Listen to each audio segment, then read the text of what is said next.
Cooking ಸ್ವಾಗತ.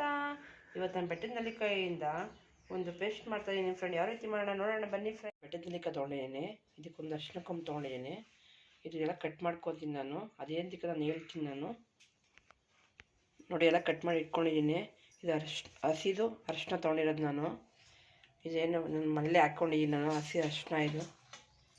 ಇದು ಒಂದು 15 ತೊಗೊಂಡಿದ್ದೀನಿ ನಾನು. ಬೆಟ್ಟದ ನೆಲ್ಲಿಕಾಯಿ ಎಲ್ಲ ಕಟ್ ಮಾಡಿ ಇಟ್ಕೊಂಡಿದ್ದೀನಿ. ಈಗ ಬನ್ನಿ ಮಿಕ್ಸಿ ಜಾರ್ಗೆ ಹಾಕ್ಕೊಳ್ಳೋಣ. ನಾನು ಮಿಕ್ಸಿ ಜಾರ್ಗೆ ಹಾಕ್ತಾಯಿದ್ದೀನಿ. ಇದು ತುಂಬ ಒಳ್ಳೇದು ಫ್ರೆಂಡ್. ಇದು ಬೆಳಗ್ಗೆ ಹಾಲು ಹೊಟ್ಟೆಲ್ಲೇ ನೀವು ಈ ಪೇಸ್ಟ್ನ ಒಂದು ಸ್ಪೂನ್ ತಿನ್ಕೊಬರ್ಬೇಕು. ಶುಗರ್ ಇರೋರಿಗೆ ತುಂಬ ಒಳ್ಳೇದಿದು ನೋಡಿ. ಈಗ ರುಬ್ಕೊಳ್ಳೋಣ. ಇವಾಗ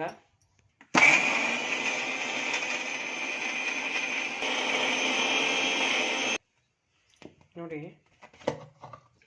ರುಬ್ಕೊಂಡಿದ್ದೀನ ಎಷ್ಟು ಚೆನ್ನಾಗಿ ಬಂದಿದೆ. ನೀವು ಡೈಲಿ ಒಂದೊಂದು ಸ್ಪೂನ್ ಫ್ರೆಂಡ್ ತಿನ್ಕೊಂಡು ಬನ್ನಿ. ಬೆಳಗ್ಗೆ ಹಾಲು ಹೊಟ್ಟೆಲ್ಲೇ ತಿನ್ನಬೇಕಿದು. ಕಾಫಿ ಗಿಫಿಯನ್ನು ಕುಡಿಯೋ ಮುಂಚೆನೇ ಹಾಲು ಹೊಟ್ಟೆಲ್ಲೇ ಒಂದೊಂದು ಸ್ಪೂನ್ ತಿನ್ಕೊಂಡು ಬಂದರೆ ಸ್ವಲ್ಪ ಶುಗರ್ ಇರೋದು ಸ್ವಲ್ಪ ಕಂಟ್ರೋಲ್ ಆಗುತ್ತೆ. ನೋಡಿ ಫ್ರೆಂಡ್, ಇದು ರೆಡಿಯಾಗಿದೆ.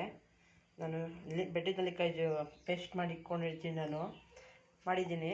ನೀವು ಯಾರಿಗಾನ ಮಾಡ್ಕೊಳ್ಳಿ ಫ್ರೆಂಡ್. ತುಂಬ ಯೂಸ್ಫುಲ್ ಇದು ವಿಡಿಯೋ. ಇದು ಎಲ್ಲೂ ಸ್ಕಿಪ್ ಮಾಡಬೇಡಿ ವಿಡಿಯೋನ, ತುಂಬ ಚೆನ್ನಾಗಿರುತ್ತೆ.